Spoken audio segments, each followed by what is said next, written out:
probably made runs, but just never quite get over the hump. Can you explain if I just went continue?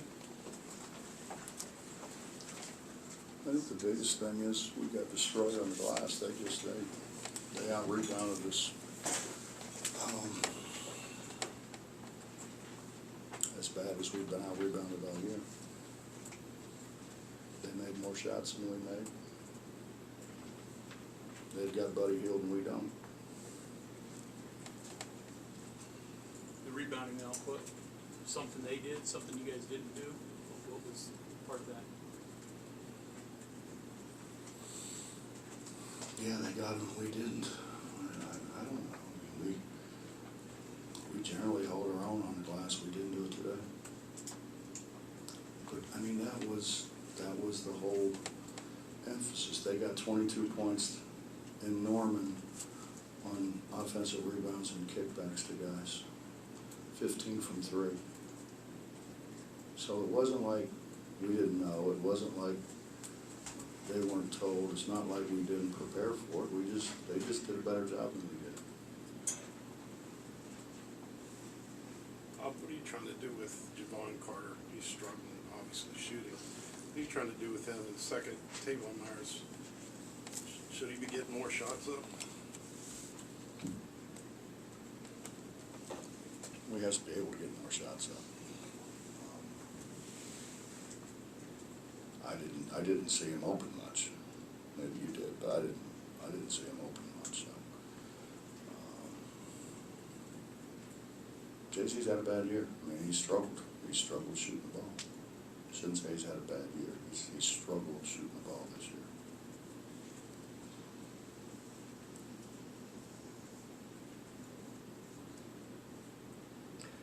But Mitch, we got to stop turning the ball over. And that's not, I mean, I know that's not going to happen because I've said that from the Bahamas trip. We have to stop turning the ball over. And we haven't. We haven't stopped turning it over in practice. So the reality is we're probably not going to stop turning it over again. But some of them are like, we throw them where there's nobody even around to throw that about. I don't. You haven't created as many turnovers the last couple of games.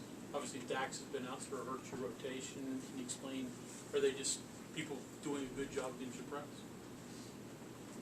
Well, you can look at it two ways. They're doing a good job, we're doing a bad job.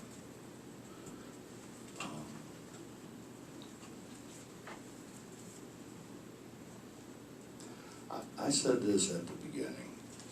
I can play all of them, and play this way, but they have to play. You know, and Jay-Sean obviously wasn't 100%. I give him credit for trying, but he wasn't the Jay-Sean Page. He didn't explode at the rim the way he has been doing. But the whole deal was our 10 or 11's better than their 10 or 11, but we haven't really got being able to get into the bench because our bench is so short. You guys got it down to 4, and I think it was like 3 minutes left, or whatever it was. And then Cousins hit the shot, and then Lavin gets the tip in.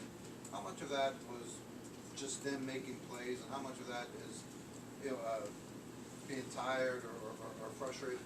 No, I thought the turning point was when we ISO'd Devlin and he drew and they called the offensive foul on Devlin. Then they came down. It was a 2-point game, I believe, and then they came down and hit a 3 and went to 5.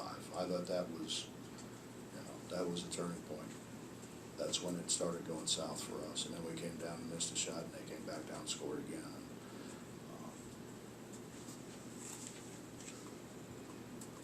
What's the latest on Dax? Mitch, I don't know. Need to talk to Dax. I don't know. The only thing I can tell you this, I've been doing this however many years it is, 30-some, 36, I have never, ever played a guy who doesn't practice. And until Dax practices, he is not playing in a game. That's not going to happen. It's not fair to everybody else. That's not what happens in teams. I start letting guys play who don't practice. I'll have everybody not wanting to practice. And that's entirely up to Dax. That's not up to me. When's the last time you practiced? Well, I guess it was before the TCU game because he played the TCU game. I mean, he got in a little bit here and there, but you have to prepare to win. I mean, that's the biggest part of it. I think what Coach Knight said, it said everybody has the will to win, but few have the will to prepare to win. And you know, we're not good enough to show up and win. We're not. We have to work our butts off. We got to turn people over. We got to rebound it like crazy. We got to get more shots on our opposition. And you know, to think you can go out there and do that without preparing, you can't. It's hard enough, you know. It's kind of like I told. We lost to Xavier in the Sweet 16. I told Deshaun and Wellington they took plays off. We lost to Oklahoma. Comes to mind in Charleston. And Day took a couple plays off, and I said, Day, we're never going to be a great team. You're never going to be a great player until you stop taking plays off. You take plays off, people are going to expose you. I mean, that's the nature of college basketball, and yeah, that's hard for somebody like Issa not to take some plays off. It's hard. I mean, I know it's hard, but you know, he's got to get to the point where he doesn't take plays off. You take plays off, you fumble the ball, they get it.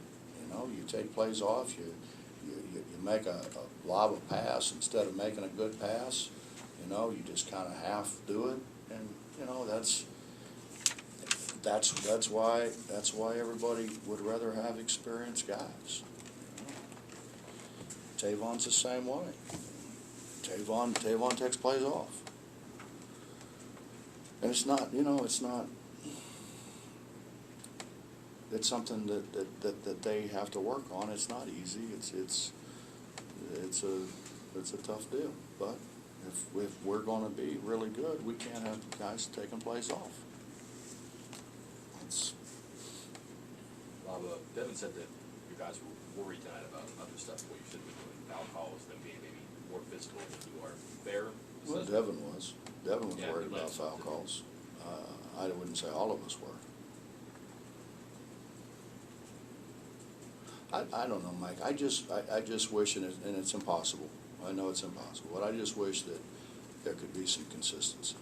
You know, that's all. And I'm not knocking these guys. That's not the purpose of it. I'm not. It's just it just is so. It gets so inconsistent. Do you see? And it always has been. I mean, I'm not saying it's changed. It always has been. Do you see frustration from your players either because of that or other thing, and is that kind of snowballing a little bit?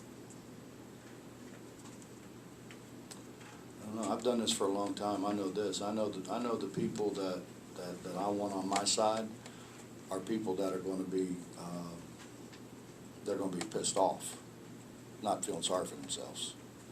I don't want those guys. I don't want those guys on my side.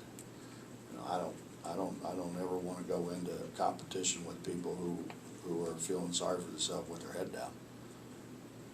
I mean, Oklahoma is the number 3 ranked team in the country, and they lost 2 in a row before us, and they came in here seemed to me like they were. I mean, that's how we got to respond. If we don't respond that way, then I told them in the locker room, then you're not much of a competitor.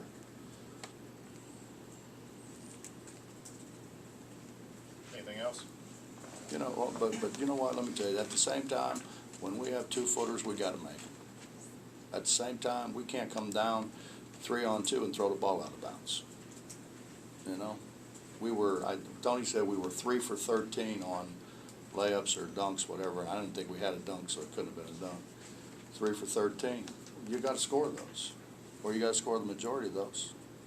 You know, so who's feeling sorry about who? What? Make some free throws. Guard your man. You know, there's things that you can do.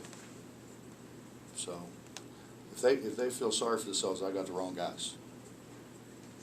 I got absolutely the wrong guys. And if I got guys feeling sorry for themselves tomorrow, you probably won't see them next year. I want guys going to compete. I want some guys that are pissed off, because I'm pissed off. Let's go win. Worry about all that other stuff. Thanks.